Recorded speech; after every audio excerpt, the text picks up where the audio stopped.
Hello. So this is quite an important video. I was just addressing this morning with somebody.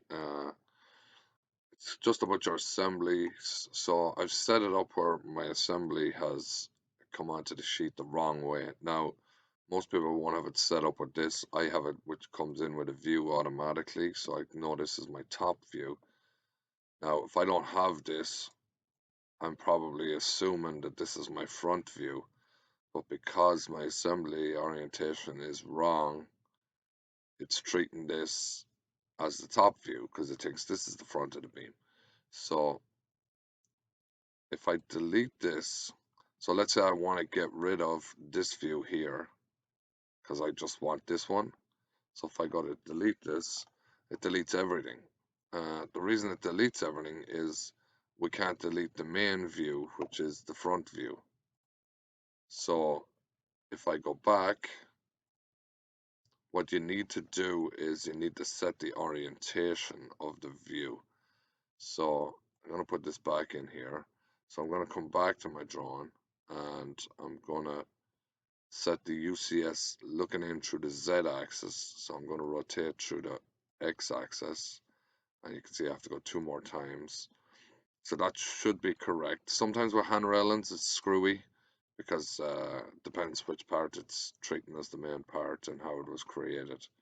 So I'm going to come down here, set the assembly orientation. So if you hover over this again, sorry, it's define assembly detail direction. So I've switched the direction from the direction looking into the Z axis is going to be my front. So in theory, my front view now will look like this, but this label will change.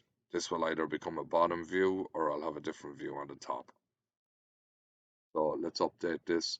Now your dimension lines and stuff will get screwed up a little bit, but I haven't cleaned it up anyway. So now we can see everything is moved. So let's move this box up and let's move our label down. We'll try and get it somewhere right. And we can see now this is our bottom view. Now, if we want to delete this view now, we can delete it because it's not the main view. This is the main view. So now the other thing is, if you click on the outer green box, you can see here it shows my views. So in this case, I do want the bottom view because the plate's on the bottom.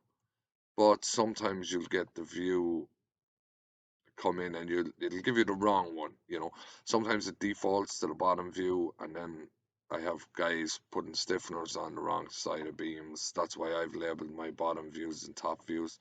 But what you can do is you can click the top view and you can turn it on. You can also turn off the bottom view if you want, but we'll do that in a second. So that's updating now, and it should come in with a top view up here. So you can see now it has come in with a top view.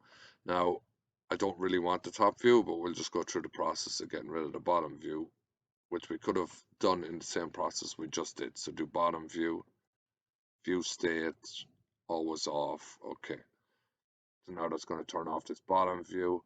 Then we can drag everything down, clean it up.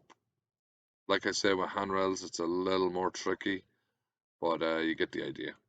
So hopefully that helps because I think a lot of people don't realize that. It took me a couple of years before I realized I could turn on and off the views. I think I was at least 2 years in before I realized that. All right. Take care. Hope the video helps. Bye bye.